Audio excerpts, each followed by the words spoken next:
Lundi 3 octobre 2016, ici Éric Latour et bienvenue à Saint-Jean-sur-Richelieu. Un citoyen est revenu à nouveau ici à l'Hôtel de Ville questionner les élus sur son voisin d'en face, la station-service Shell, qui possède plusieurs lave-autos. Le problème, ce sont les séchoirs qui mènent, semble-t-il, beaucoup trop de bruit, malgré le fait qu'on a installé temporairement une certaine clôture de bois.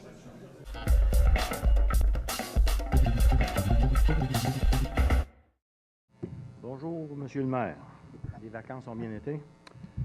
C'était pas des vacances, mais la mission a bien été. Chacun l'interprète à sa façon. Alain Chonard, de 1501 Bernier à Saint-Luc. Ça me gêne un peu de dire Saint-Jean-sur-Richelieu, mais en tout cas. Je viens concernant le lave-auto Shell sur le boulevard Saint-Luc, le 230 boulevard Saint-Luc, concernant son nouvelle installation d'un séchoir encore. Il y a 2 ans, la ville avait fermé parce qu'il y avait risque d'effondrement. Là, ils ont réinstallé le vieux séchoir. Mais là, ils ont enlevé le vieux séchoir dans la semaine du 12 de septembre, puis ils en réinstallent un autre avec le même fonctionnement, dont les portes vont rouvrir encore pour sécher, puis il y a 3 jets d'air qui vont sortir encore. Moi, je suis venu ici, ça fait des années, M. Dolbec, etc. J'ai fait des demandes bien précises à ce que, mais qu'il y ait d'autres installations, de voir à ce que les portes soient fermées des nouvelles installations. Il y en a eu 3 par après. Je suis revenu ici encore le mentionner. Je ne sais pas si vous étiez là à ce moment-là. Et puis, là, la nouvelle installation qui font des séchoirs, je considère que ça ne serait pas censé d'être là pantoute. La Ville n'a rien fait. C'est quoi? Je ne sais pas qu'est-ce qui se passe là. Pourquoi ils ont le droit d'installer ça? Premièrement, ils n'ont pas demandé de permis, je ne crois pas. Là, moi, qu'est-ce que c'est que je fais? Je me jette un vieux char puis je le démolis, là. Qu'est-ce que c'est qu'il va falloir comme citoyen faire pour que vous nous écoutiez, nous, citoyens? Bien, la première des choses, on va valider. En passant, un petit mot avant. Vous y rencontrant à la sortie de l'urbanisme, vous m'avez dit, si tu veux faire un show, tu peux venir à l'Assemblée. C'est pour ça que je viens, parce que c'était la seule façon pour que ça bouge, parce que c'est monsieur ici qui filme, là, ils ont passé dans le journal, c'est là que j'avais réussi à avoir la clôture en face de chez nous pour atténuer le bruit. Bon, je pense, M. Chonard, peut-être on se connaît depuis un petit bout, là, puis on a toujours eu des conversations très civilisées. Oui. Oui, mais là, c'est rien que pour vous dire ce que vous m'aviez dit. C'est que je viens faire le show comme vous disiez, là. C'est peut-être comme au show, là, que... Bien, c'est ce que vous m'aviez dit. Je ne me souviens pas. Oui, mais il faudrait la placer dans le contexte, là. C'est dans le même contexte. Je pense que j'ai mentionné qu'on était capable de regarder, de se rencontrer, de ne pas nécessairement attendre une soirée publique. Pas plaisir que vous soyez là. Okay. En réponse à votre question, là, on va valider une chose, parce que vous me dites, est-ce qu'ils ont demandé un permis, on va le valider. Deuxième des choses, l'appareil qu'ils ont installé, parce que là, je ne sais pas la réponse à savoir cet appareil-là. Je ne le connais pas, puis je ne suis pas un expert dans les lave-autos, parce que je ne les fréquente pas. Mais on va valider ça, mais on va vous revenir rapidement. Ça a tout été fait. J'ai parlé à M. Yann Langlois, j'ai parlé à M. Savard, j'ai parlé à M. Castonguay, j'ai fait la plainte à la Ville. Ah, OK. Très dur d'avoir des retours. Là, j'ai parlé tout à l'heure, ça a l'air que vous... Bien là, les autres, ils vont peut-être le dire plus en des termes compréhensibles, parce que moi, j'ai le chimie, puis je suis pas très de bonne humeur, là. Je ne sais pas si M. Savard ou... Bien, dans le fond, M. le maire, ce qu'il faut vraiment prendre le temps, c'est un dossier qui traîne depuis plusieurs années, là, puis ce que je faisais part à M. Chonard tantôt, c'est qu'à chaque comité consultatif, quand on a des nouvelles implantations de ce type d'occupation-là, qui est des lave-autos, on doit avoir une réglementation qui doit nous dire que non, c'est interdit ou pas, ou quel type qui est moins nuisible pour la population, évidemment, ce côté bruit. Il faut arriver à un moment donné, une fois pour toutes, arriver à établir une règle stricte, puis maintenir sa règle-là. Ce qui est malheureux du moment actuel, c'est que l'occupant, actuellement, on avait fait des approches, je pense à l'époque, à 2-3 reprises. Il avait pris des engagements avec nous pour justement profiter, s'il y avait du remplacement d'équipement, de mettre de quoi de plus conforme. Là, ce qu'on peut comprendre, c'est qu'actuellement, il ne l'a pas fait, donc c'est pas un partenaire. Il n'y a pas de collaboration de sa part, là, c'est la façon qu'on le voit. Mais peut-on arriver un jour à avoir un règlement qui dit, bon, regarde, même à l'état d'un remplacement d'équipement, qu'il soit à ce moment-là nommé conforme ou approuvé par la Ville pour être sûr d'avoir moins de nuisances de bruit pour nos citoyens qui sont riverains de ces occupations-là. C'est là-dessus qu'il faudrait arriver une fois pour toutes. Là, je rajouterais que le 26 octobre 2012, il y avait eu une entente avec eux autres. Je crois que c'était M. Paquette. Oui. Que M. Gravel du Lavoto avait dit qu'il changerait les lave-autos dans un terme de 3 ans pour n'en mettre que la porte ferme quand ils sèchent. OK. Là, pourquoi qu'ils en installent un, puis ils sont encore avec des séchoirs, des jets de séchoir, la porte ouverte. Il aurait pu mettre un mécanisme qui glisse au-dessus de l'auto plutôt que de faire ça. Ça existe parce qu'il parlait qu'il pouvait le faire. OK. Fait que, autrement dit, il faudrait voir vraiment avec la direction générale et le comité d'urbanisme, voir si on peut vraiment effectuer une réglementation là, le plus rapidement possible pour justement, s'il a à produire d'autres modifications à son lave-auto, d'être capable d'y interdire immédiatement. Parce que de toute façon, je pense qu'on peut bien comprendre qu'on n'a pas de collaboration. Puis d'ailleurs, M. Gravel qui avait pris l'entente à l'époque, c'était l'ancien propriétaire. On s'est retrouvé avec un nouveau propriétaire, fait que c'est un peu de gymnastique là, avec les propriétaires là, dans... Ça a été dans ce vendu, dossier-là, là, revendu, c'est échangé, après, repoursuivi, vendu entre eux autres, et puis pour pouvoir étirer la sauce tout le temps. Pour mon information, M. Savard, là, vous dites que la personne avec laquelle on était censé avoir eu un entente, il a vendu? Oui, effectivement, ils ont vendu. Même propriétaire. Écoute, dans le même délai qu'on avait une collaboration à l'époque. Là. On n'a pas eu cette collaboration avec le... Pas on devait. Pas de ce que je peux voir maintenant, on ne l'a pas. C'est pour ça que là, je pense que c'est vraiment une règle, un règlement qui va nous permettre au moins d'avoir de sévir en conséquence. Non, puis en même temps, de l'autre façon aussi, pour d'accord, on a parlé avec M. Chénard, puis je suis tout à fait d'accord avec M. Savard. Il faut regarder aussi dans l'ensemble du reste de la ville aussi pour être sûr que ce type de réglementation-là, je suis sûr que l'ensemble du conseil va être d'accord avec moi qu'ils ne veulent pas la même situation que nous, on vit, moi et M. Savard, surtout M. Chénard, puis l'ensemble des citoyens qui sont là, pour s'assurer qu'on ait quelque chose de précis, qu'on ait des recours face à justement des entrepreneurs comme ça lorsqu'ils font des échanges, s'assurer qu'on ait un mandat clair. Et s'ils ne respectent pas, bien, que les pénalités ils soient données. Et en plus, qu'on écoute les citoyens lorsqu'on appelle soit la police, lorsqu'on fait une plainte, mais qu'on ait un suivi peut-être plus clair, que ce soit plus transparent pour qu'on travaille ensemble en collaboration avec les citoyens. Que ça aille du mordant avec les conséquences. Oui, tout à fait. Ils sont présentement en cours, je suis allé, et puis ils amènent toujours des papiers nouveaux, ils doivent apporter des études de bruit, etc., les démarches qu'ils ont pu faire, mais ils étirent la sauce encore à la cour. Ça nous coûte combien, nous, citoyens, des choses comme ça? Là, je me bats. Je peux aussi bien fermer les yeux. Ils ont mis une clôture, moi, devant chez moi. Ça l'a vraiment atténué. Ça l'a aidé à mes nerfs. Mais je considère que les autres citoyens n'ont pas le droit de vivre des choses comme ça. C'est pour ça que je me bats. Que ce soit autant les lumières, tout le monde a des petites choses, là. Les lumières des garages automobiles, que ce soit des commerces qui s'installent avec des systèmes de ventilation, puis que c'est sur le côté des résidences qui sont déjà là avant, là. Je calcule comment ça ne peut pas se passer. Puis là, ma question, c'est, ce lave-auto-là, est-ce que vous pouvez leur donner une injonction qui les empêche d'ouvrir ce séchoir-là pour l'instant? Puis si jamais vous êtes pris qu'ils le rouvrent, vous l'êtes obligé de mettre une clôture avant, puis qu'ils ferment tout, puis coudonc, le monde ne les verront plus. OK. On a pris bonne note. On va valider ça avec nos gens à l'interne. J'espère que vous en prenez bonne note parce qu'il y a bien des plaintes qu'on peut faire puis que ça ne débouche pas puis on n'a pas de réponse. Autant que ce soit, je ne sais pas si... J'aimerais que vous me donniez comment ça s'appelle, la personne qui se promène de la ville pour savoir où il y a des travaux à faire, où qui analyse les travaux à faire, etc. Je veux en venir à, mettons, exemple, la rue France. Juste au bord, pour moi, c'est un vieux cheval qui est passé là parce qu'il y avait des œillères, là. Il y a une garderie sur le coin, il y a un coiffeur, il y a un parc. Ils ont fait de l'asphalte juste pour que le monde passe. Tu vois passer les petites madames avec le pouce-pouce pour aller reconduire les enfants. Je ne sais pas si jamais le poste rouvre, là, je vais y aller. Moi, je vais vous en trouver des choses à agir comme il faut tout de suite. Autant que quand vous faites de l'asphalte dans les rues, pourquoi qu'il reste une rouillère sur le bord des blocs de ciment? On m'avait dit que c'était pour faire couler l'eau, mais je m'excuse parce que quand ils font des plans, l'asphalte est déjà ronde. Alors, nous autres, à Saint-Luc, là, j'ai pas une jambe plus longue que l'autre, moi. Fait que j'aimerais ça que... Puis ça l'éviterait peut-être de faire passer des balais 10-15 fois dans pas grand temps. Merci, M. Chénard.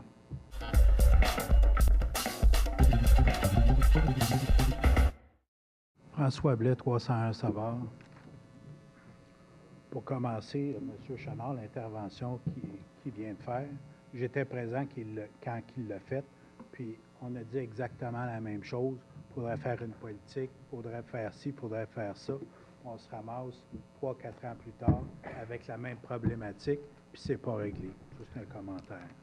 Merci de votre commentaire, mais je pense qu'on avait compris les propos de M. Chénard tantôt. Oui, mais on se le rappelle. Merci de la peine. D'habitude, je pose des questions en séance, mais je vais faire un commentaire. Personnellement, je n'ai pas trouvé très chic de la Ville ou du service d'urbanisme de m'avoir envoyé une mise en demeure à la maison, collée sur ma porte, un vendredi après-midi, quand tous les services de la Ville sont fermés le vendredi après-midi. Il faut croire que c'était trop difficile de faire un appel de courtoisie à la maison. Il m'a demandé, François, veux-tu m'expliquer le commentaire que tu as fait sur Facebook? Puis ça te tenterait-tu de le retirer? Au lieu de ça, ce qu'on fait, c'est qu'on envoie une mise en demeure aux citoyens, puis on en beurre épais, puis on s'arrange pour qu'il file cheap, parce qu'il n'est pas capable de rejoindre personne. Il faut faire ça à l'instant présent. Sinon, il peut y avoir d'autres démarches qui sont entreprises. Personnellement, moi, je n'ai pas de temps à perdre à aller en cours. J'ai d'autres problèmes familiaux à la maison à m'occuper avec mon épouse, des problèmes de santé. J'ai direct pas le temps de niaiser avec une mise en demeure de la Ville pour un commentaire qui a été écrit. Moi, je vais vous laisser amplement votre temps. Mais là, par exemple, là, je vais intervenir parce que M. Blais, de marquer sur Facebook, moi, depuis le temps que vous venez au conseil, oui, puis que vous posez des questions, j'ai toujours pensé que vous étiez une personne réfléchie, puis je le pense encore, mais de dire sur Facebook qu'elle a des relations incestueuses de la part de l'urbanisme avec les entrepreneurs, ça, je peux vous dire que ça ne passe pas et ça ne passera jamais. Mais Je m'excuse, mais vous l'avez écrit. Oui. OK? Alors, avant d'écrire, M. Blais, des choses semblables, OK, je peux vous dire que ça ne passe pas et ça ne passera jamais envers des propos comme ça envers les employés. Jamais. Il n'y a pas de problème. Mais oui, j'ai retiré mes choses. Puis c'était le but de mon deuxième point, c'est de dire, parfait, j'aurais pas dû écrire ce que d'autres m'ont dit. Mais vous me direz collectivement qu'il n'y a jamais personne qui a entendu ce commentaire-là. C'est correct. Moi, j'ai juste rapporté. Sauf que moi, personnellement, j'ai été à même de constater personnellement à 2 reprises récemment le développement du boisé de la mairie, où est-ce que l'urbaniste était présent, mais il n'était pas impliqué ni de près ni de loin. C'était des citoyens, c'était les promoteurs qui faisaient une présentation de leur projet puis avoir l'opinion des citoyens. Puis il y a eu l'église Saint-Gérard de Magella, où est-ce que c'était Action Patrimoine qui faisait une présentation sur la façon de garder le patrimoine religieux, puis de l'intégrer dans des... Ni de près ni de loin, l'urbaniste s'était mêlé à ça. C'était même pas eux autres qui faisaient la présentation. Sauf que moi, personnellement, j'étais à même de constater qu'à la fin des rencontres, moi, je me serais attendu un petit peu un droit de réserve. D'un, je pense que l'urbaniste ne se devait pas d'être présent, mais en étant là, correct, soit, mais qu'il soit en grande discussion avec les promoteurs, puis que ça se bidonne, puis ça a du plaisir ensemble. En fin de rencontre, moi, personnellement, je me serais attendu un certain droit de réserve. Puis ça, personnellement, ça me heurte.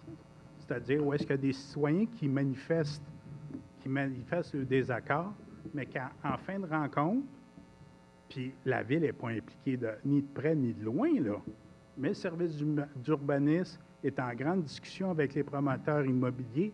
Personnellement, je trouve ça préoccupant, puis je me serais attendu un droit de réserve. Ça, j'aurais pu inscrire ça, puis ça aurait été très à propos. Personnellement, ça me heurte. Puis je pense, là, il va y avoir une autre rencontre là, avec les promoteurs pour Saint-Gérard de Magella. Bien, moi, je pense que le service d'urbanisme n'a pas son affaire là, personnellement. Je pense que le promoteur, il est là à l'écoute des citoyens, de leurs besoins. M. Berthelot, il va être là comme la courroie de transmission entre le conseil municipal puis l'administratif. Puis il va être à même de relayer les informations des citoyens puis de l'acheminer. Puis ça, c'est un commentaire personnel. Puis moi, je me serais attendu à ce que le service d'urbanisme ait un droit de réserve. Concernant la mise en demeure, moi, je me serais attendu, là, tout au moins, exempt de faute d'orthographe, de mise en page, d'anglicisme, puis de s'assurer que les faits qui sont inscrits là, ils sont exacts. OK? Au salaire qu'on paye l'administratif, là, puis je suis excessivement critique sur le service d'urbanisme, puis pour ceux qui sont pas au courant ou la nature de mes propos, c'est extrêmement critique au service d'urbanisme parce que moi, je considère qu'un terrain vague, quand il est construit, si on met quelque chose qui est pas intéressant, il est perdu pour l'éternité. Le seul but de mes interventions, c'est de s'assurer que les choses sont faites de façon convenable, ils sont toujours faites de la même façon, puis il y a une rigueur dans les prises de décision. Alors, merci, M. Blais. Parce que le temps est déjà écoulé. Oh, il est écoulé, mais là, je vais terminer mon propos, puis je vais vous donner un exemple. Si vous vous souvenez bien, ceux qui sont autour de la table, il y avait un citoyen qui est venu à 2 reprises, 2 années séparées, pour séparer un terrain, là, puis c'était dans le secteur de Mme Marcoux. Puis en fin de compte, la première fois, ça a été non, puis la deuxième fois, ça a été non. Moi, j'ai souvenance, puis je suis allé chercher les informations. En 18 février 2013, Roson-Batterie, puis je me souviens, ça m'avait bien marqué. C'était marqué, un des considérants, c'était considérant la recommandation formulée par le comité consultatif d'urbanisme lors de sa séance tenue le 4 décembre 2012, que soit refusée la demande visant à régulariser l'implantation d'une éolienne domestique installée à cet endroit le 18 février 2013, que la résolution soit acheminée.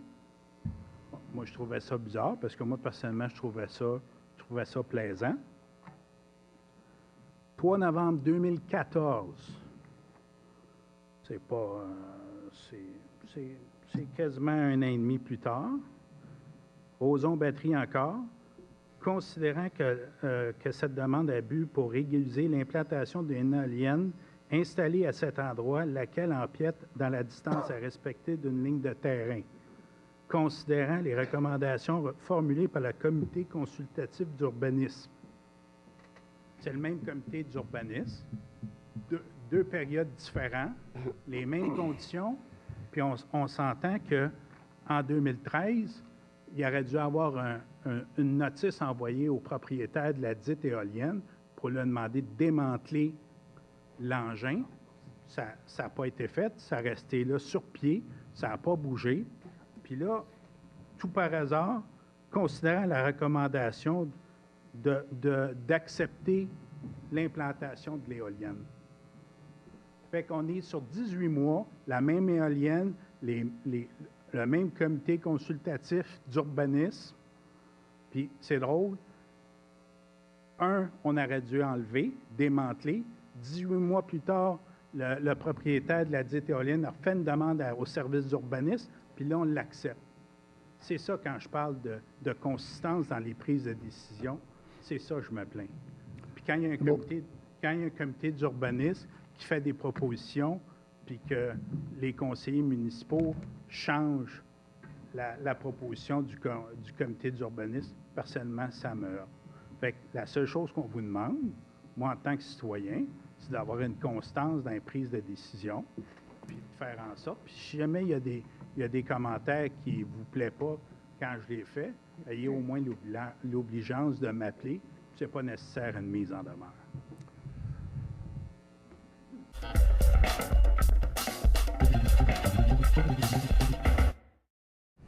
Bonjour, Dominique Beauchemin du 630 Dorchester ou l'église Saint-Gérard. Je voudrais tout d'abord remercier la Ville de nous avoir un peu défendus avec la mise en demeure qu'a envoyée à M. Blain, je pense, François.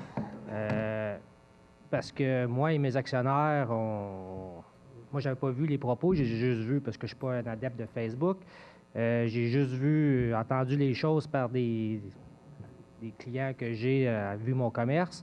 Et je trouve ça bien. Et pourquoi que peut-être lors de la soirée de lundi, pour défendre un peu moins mes actionnaires, mais c'est qu'on trouve, on savait que le projet n'allait pas de bonne façon, qu'il faut trouver une façon avec l'urbanisme de dénouer l'impasse pour les citoyens, les gens. Et c'est de là que l'idée est venue. On a eu des bonnes idées suite justement à cette rencontre-là, que les urbanistes étaient là et que M. Berthelot était là pour qu'on arrive à des bonnes choses qu'on veut présenter probablement dans les prochaines semaines.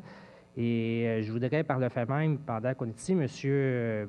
Blais a demandé d'avoir l'expertise du bâtiment quand on l'a acheté. Nous, on a fait faire une expertise le 27 avril 2015 et tantôt, je vais lui remettre une copie pour qu'il puisse se préparer sûrement à la prochaine rencontre. On devrait le voir le 18. J'espère qu'il va être là parce qu'on a besoin des gens comme lui qui sont critiques pour faire avancer le projet. Comme je demandais la dernière fois d'avoir un comité, je sais qu'il ne peut peut-être pas en faire partie parce qu'il n'est pas dans la zone concernée, mais au moins, il y a souvent des bonnes idées ou des bonnes choses. Mais par contre, les propos qui nous ont portés à nous ne collent pas du tout, puis on a des relations incestueuses. Moi, j'en ai pas fait, et les autres de mes partenaires, je ne veux pas qu'ils n'aient fait, parce que c'est pas comme ça qu'on bâtit une relation à long terme et des choses. Je pense qu'il a entendu ça de ces gens-là, mais ces gens-là viennent nous le dire en pleine face. Je les attends, puis je suis prêt à répondre. Puis deuxièmement, bien, je ne veux pas défendre M. Berthelot, mais la dernière fois, j'étais là au conseil, puis j'ai trouvé ça peut-être un petit peu bien placé, mal placé, mais par contre, il y a des gens qui sont assis de fois dans la salle comme moi et d'autres qui pourraient, ils disent pas fort, mais c'est bien de fois qu'il a l'impression d'écouter Gilles Proulx, comme j'étais plus petit à la radio. Puis je pense qu'il faut laisser plus de place aux gens qui ont des questions comme M. Chenard, des choses de même pour laisser place. Et je pense que de venir une fois au micro pour écouter Gilles Proulx, bien, je ne changeais pas ce que j'étais petit. Moi. Merci.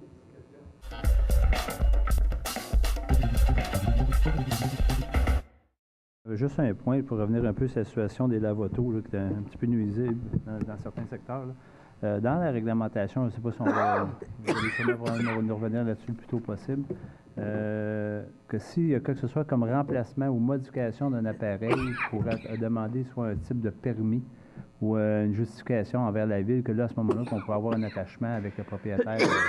Pour arriver, dans le fond, c'est d'arriver à réduire, l'obligation de réduire le bruit. Je ne sais pas de quelle formalité qu'on peut y arriver, là. Mais définitivement, je pense que ce serait un point qu'on doit voir le plus rapidement possible, parce que on reprend le dossier de M. Chenard, dont d'ailleurs que c'est le Shell sur le boulevard Saint-Luc, sans faire de publicité. Il reste quand même que 3 autres possiblement modifications à venir ou à suivre sur ces équipements, parce qu'il y a 3 portes. Fait que j'imagine que les autres doivent être en conséquence dues un jour, là. Mais d'être capable de tout de suite d'avoir une pogne rapidement, quitte à avoir un moratoire, du moins pour l'instant, je ne sais pas, je ne sais pas le côté administratif, ça serait possible. Bien, je pense qu'il faut qu'on fasse quelque chose, mais ça a zéro bon sens. Surtout quand les gens prennent des engagements et ils ne respectent pas. Ouais. Puis je suis convaincu qu'il y a des appareils qui sont pas mal moins bruyants que ça. Puis ça s'appelle le 1 du civisme. Puis comme citoyen corporatif, tu as ton entourage immédiat, là. Tu dois faire preuve un peu de bonne volonté et de compréhension. On va vérifier au niveau de la réglementation parce que... oui. Moi, je pense que la personne en question, là, ça mériterait qu'on ait un petit talk avec cette personne-là. Bon, on a déjà eu quelques relations, discussions avec. Mais je ne veux juste pas me laisser en doute non plus le travail du comité consultatif, là, parce qu'effectivement, quand on a des demandes, c'est arrivé dernièrement, c'est la première chose qu'on a justifié. On a regardé l'analyse puis l'injustification s'il y avait trop de nuisances par rapport aux riverains à proximité de l'emplacement. On a tout de suite refusé la demande. Parce que comme je vous faisais part tantôt, M. Chenard, tantôt, votre expérience nous permet de dire d'améliorer la circonstance. Là.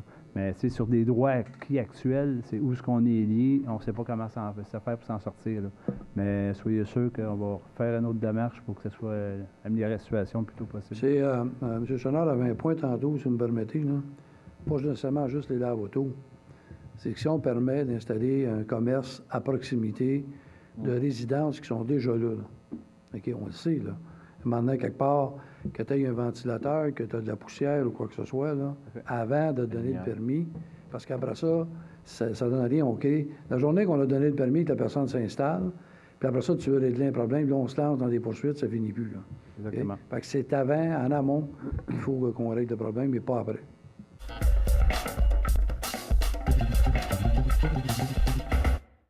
J'aimerais souligner là, pour l'excellent travail qui s'est fait là, dans le cadre de la fresque. Là. Le département, il y a beaucoup d'événements culturels qui se sont passés. Et je sais que M. Auger était présent, M. Batoul aussi, parce qu'il y avait quelque chose dans le cadre du 350e. On parle le monument, on ne peut pas passer sous silence le superbe monument Félix Gabriel Marchand. Okay, de souligner non seulement la question du monument, mais c'est un homme qui est un homme d'origine d'ici, qui a fait beaucoup de choses, qu'on puisse reconnaître ça. Puis je sais qu'on va finir l'aménagement le printemps prochain. On a eu la visite, il y a eu une annonce au niveau de la culture cette semaine.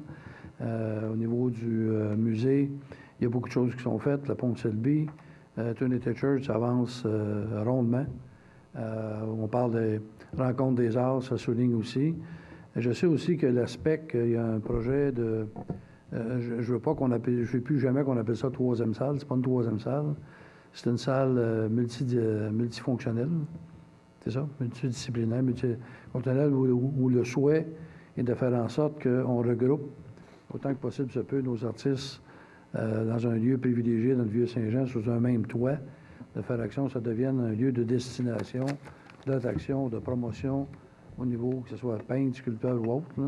Je pense que c'est important, c'est un projet qui est dans l'air. Je vais faire un clin d'œil aussi, pas passer sous silence, avec les Jeux paralympiques viennent de se terminer, puis on a eu un athlète local, Aurélie Rivard, qui s'est complètement démarqué, qui a fait un honneur à la région.